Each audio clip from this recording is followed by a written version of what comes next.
सुप्रभात बच्चों। आज व्याकरण से हटकर आज हम अपने हिंदी के विषय पर आए हैं। आज हमारा पाठ 8 संतुलित भोजन बहुत जरूरी है। आज जैसी बीमारियां चल रही हैं, अपने आप को संतुलित रखना बहुत जरूरी है। इसलिए संतुलित भोजन ही करना है। ये जो आप लोग खाने लग जाते हैं, चर्बी से भरा हुआ खाना, बाहर का खाना, पिज्ज़ा खा लिए, बर्गर खा लिए, इन सब चीज़ों को बच्चों फिलहाल तो बिल्कुल अवॉइड कीजिए। ये सब फास्ट फूड कभी कभी खाने की चीज़ होती है, हमेशा नहीं। प्राय देखा जाता है कि बच्चे फास्ट फूड की तरफ दौड़ लगाते हैं, घर का खाना पसंद नहीं आता। नहीं बच्चों, ये गलत है। परिणाम आप देख रहे हैं। आज कोरोना जैसी महामारी पूरे विश्व में फैली हुई है और करोड़ों लाखों मौत हो रही है।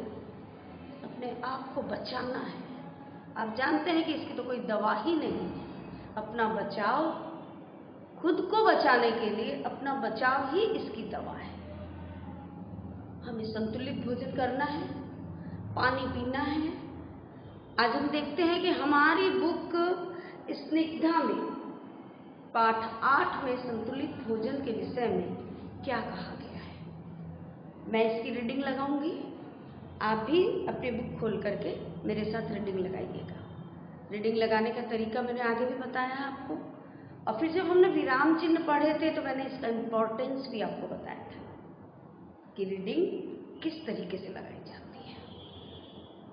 तो चलिए आरंभ करते हैं, क्योंकि ये पाठ बड़ा ही ज्ञानवर्धक है, ज्ञान से भरपूर है।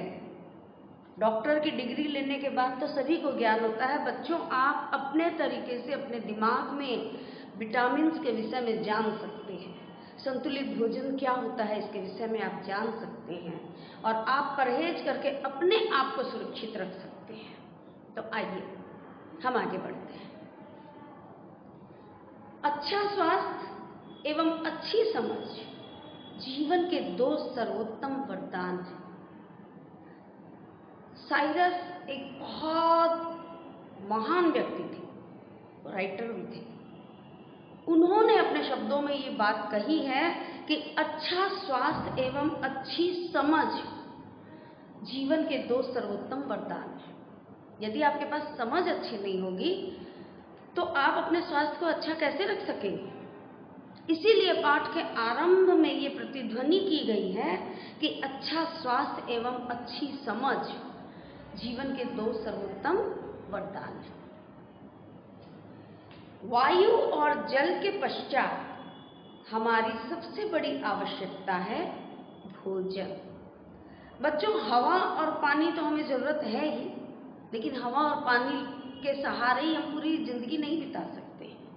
जैसे मशीन में तेल डालना होता है, जनरेटर चलाने के लिए भी उसमें आपको डीजल डालना होता है, कार चलाने के लिए भी पेट्रोल डीजल आपको डालना पड़ता है।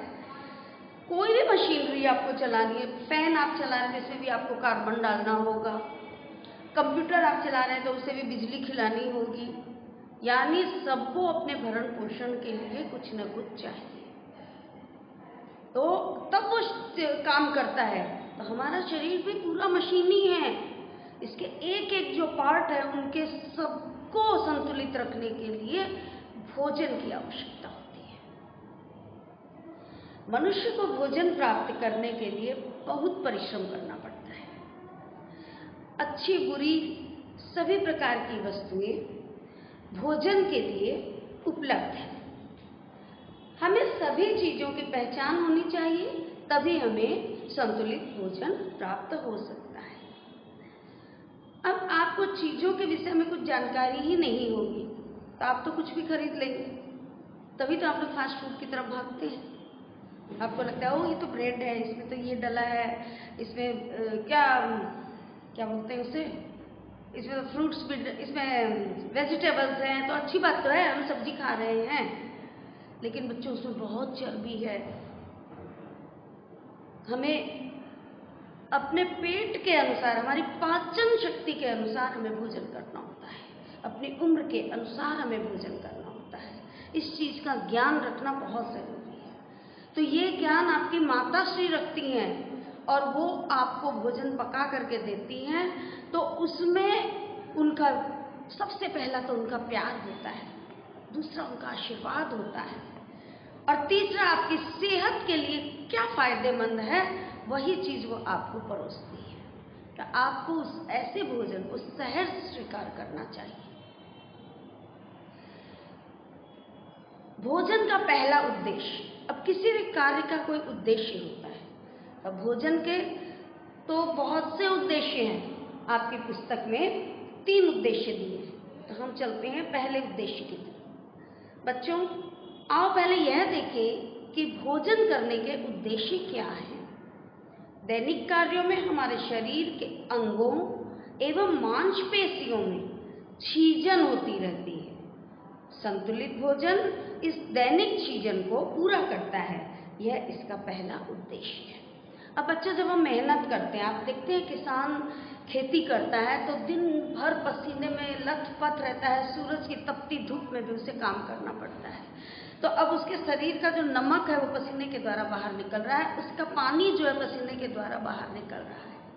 इसी तरह जब हम पढ़ाई भी करते हैं तो हमारा दिमाग पढ़ाई की तरफ लगा रहता है, हम एक ही तरह का कार्य करते हैं तो हमारी आंखें कॉपी किताब पर निर्धारित होती हैं, हमारे कान अपने शिक्षक की बात सुनने के लिए रहते हैं, दिमाग में सारी चीज़ों को हम भरते रहते हैं।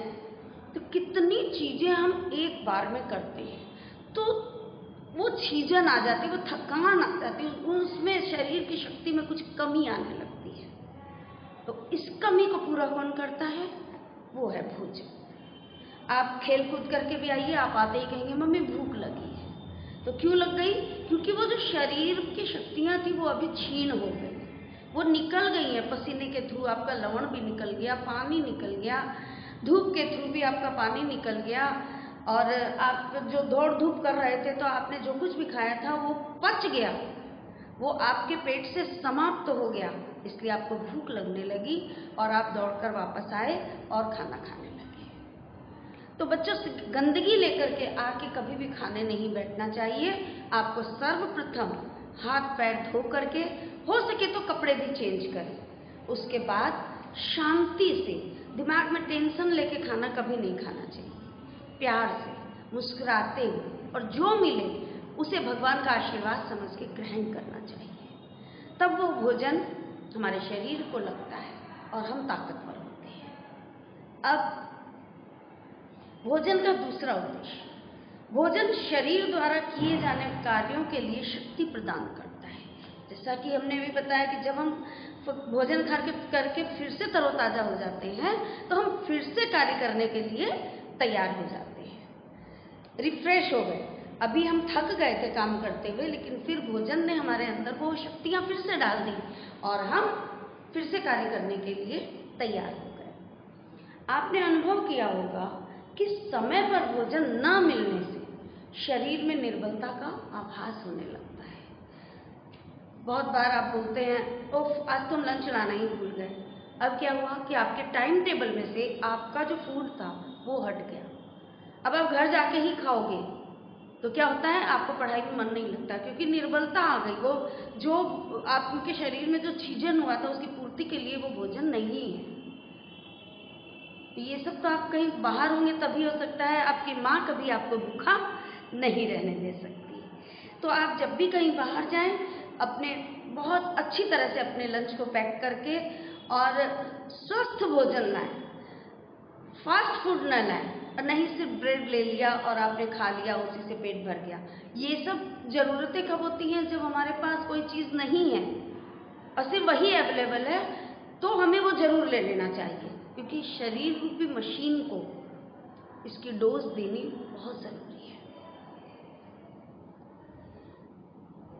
जो लोग शारीरिक श्रम अधिक करते हैं उन्हें अधिक भोजन की आवश्यकता होती है।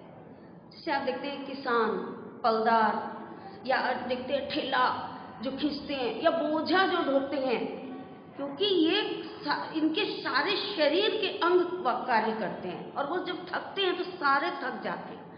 और पसीने और लवण के द्वारा वो इनकी शक्तियाँ बाहर निकल जाती हैं, तो इन्हें भोजन की बहुत ज़रूरत होती है। और आप कोई इनका भोजन देख के कह भी सकता है कितना खाता है, लेकिन वो ऐसे ही तो कोई नहीं खा सकता। आप भी 2 रोटी के बाद यदि तीसरी आपको ज़रूरत नहीं है तो आप नहीं खा पाएंगे। लेकिन यदि आपके शरीर की डिमांड है तो आपको उतना भोजन करना होगा। अब तीसरा उद्देश्य आता है, भोजन शरीर की विभिन्न क्रियाओं को नियमित करता है एवं शरीर को स्वस्थ रखता है। अब जब हम भोजन करते हैं, यदि हम सही तरीके से भोजन करते हैं, पानी पीते हैं, तो हमारी पाचन शक्ति सही रहती है और हमें कब्ज की शिकायत भी नहीं होती। नहीं तो क्या होता है कि हम पानी नहीं पिए, ठीक से भोजन नहीं किए, ठीक से सोए नहीं और दिन भर मानसिक दबाव में रहे तो क्या होगा, मानसिक दबाव के कारण नींद नहीं आई, उसी से आपको भूख नहीं लगी और आपके पानी आपने नहीं पिया तो आपको कब्ज हो गई। अब आप जब सुबह सुबह शौच के लिए जाते हैं तो आपका पेट साफ नहीं होता और उससे अब आपको चिड़चिड़ापन बना रहता है। अब अनियमितता हो गई, आप समय पे न नाश्ता करेंगे क्योंकि आपका पेट साफ नहीं हुआ, तो पेट में अभी कोई रिक्वायरमेंट नहीं है और न ही आप भोजन का टाइम भी आपका बदल जाएगा। तो स्वस्थ भोजन, संतुलित भोजन हमारे क्या करता है, विभिन्न क्रियाओं को नियमित करता है। संतुलित भोजन के अभाव में अनेक प्रकार के शारीरिक रोग उत्पन्न हो जाते हैं। जैसा कि आप अखबारों में भी पढ़ते हैं, टेलीविज़न पे न्यूज़ में भी आप सुनते हैं कि बच्चे कुपोषण के शिकार हो गए।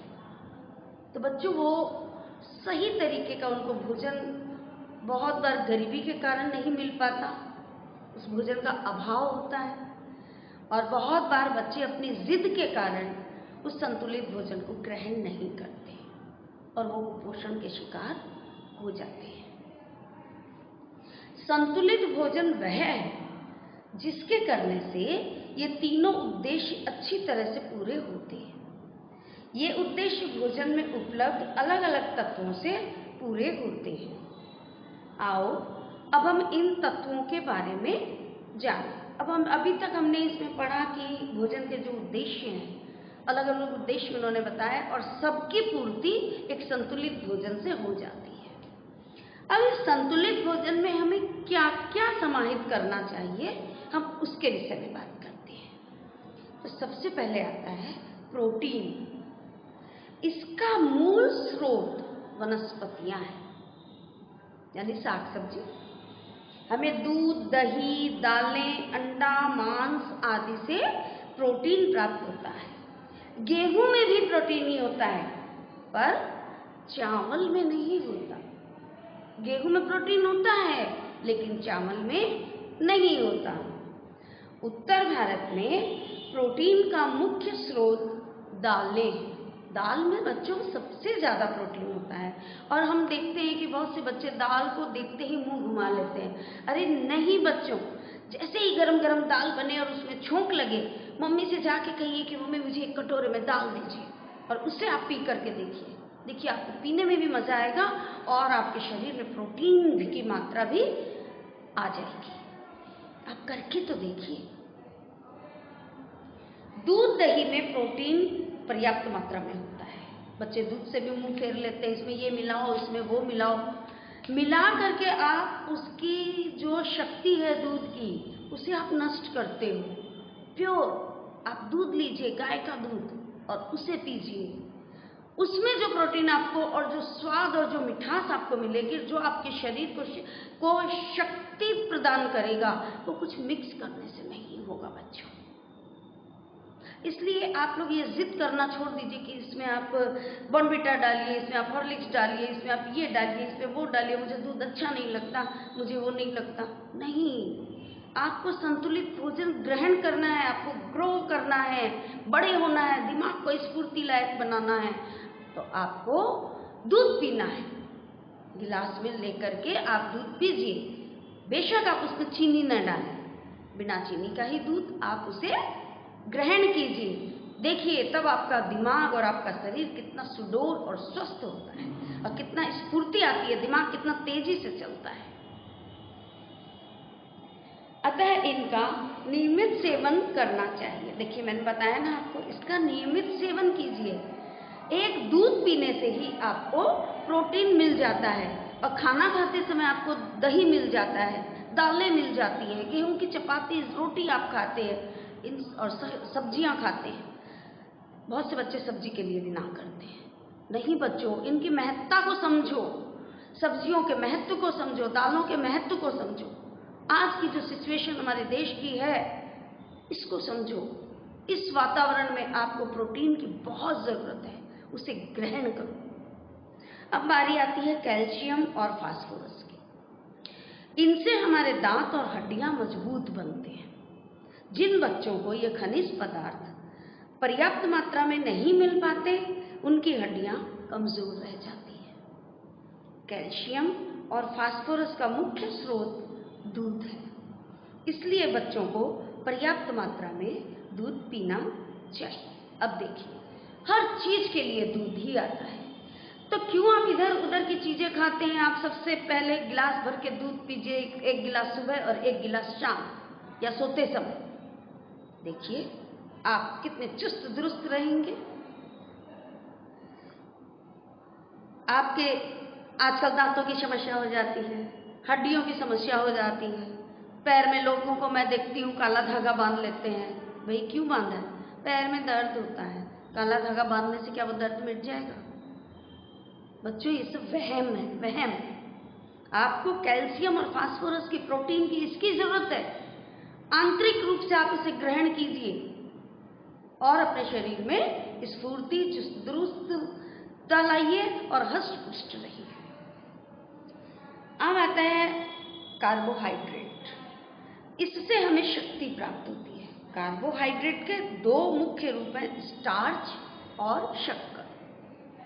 अब स्टार्च किस में मिलता है? गेहूं में, चावल में, बाजरा में, मक्का में आदि अनाजों में, तथा आलू, शकरकंद आदि सब्जियों में मिलता है।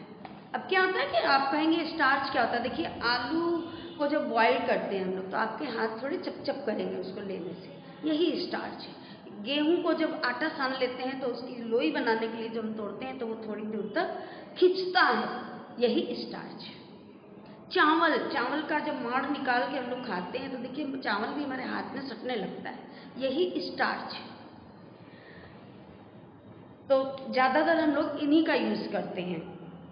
अब है शक्कर। शक्कर यानी चीनी, मीठा। हमें चीनी, गुड़ आदि पदार्थों से मिलती है। हमारे सांस लेने से खून में ऑक्सीजन जाती है। जब हम लोग सांस लेते हैं तो हमारे ब्लड में भी ऑक्सीजन जाता है। शक्कर इस ऑक्सीजन के साथ मिलकर चलती है, इसी से हमें शक्ति और गर्मी प्राप्त होती है। देखिए कहीं भी फास्ट फूड का जिक्र ही नहीं है इसमें। अभी तक जितनी चीजें हैं ये वही है जो रोजमर्रा में आपकी माताश्री आपको भोजन में या नाश्ते में देती हैं और आप उससे मुंह मोड़ते हैं। अभी आज के बाद, ये पाठ पढ़ने के बाद आप ऐसा नहीं करेंगे, ऐसा मैं सोचती हूँ। आपने देखा होगा कि दुर्बल रोगियों को, दुर्बल माने कमजोर, को ताकत पहुंचाने के लिए डॉक्टर प्रायः ग्लूकोज देते हैं। जैसे आप खेल रहे हैं, खेलते खेलते आपका जब एक राउंड खत्म होता है तो आप देखिए आपका कोच आपको ग्लूकोज का एक गिलास भर के पिला देता है। किस लिए? कि आपके अंदर फिर से शक्ति का संचरण हो जाए। कोई बीमार होता है और वो बहुत कमजोर है, बहुत निर्बल है, दुर्बल है, तो डॉक्टर भी उसे सिरिंज के माध्यम से क्या करते हैं? ग्लूकोज का पानी चढ़ाते हैं।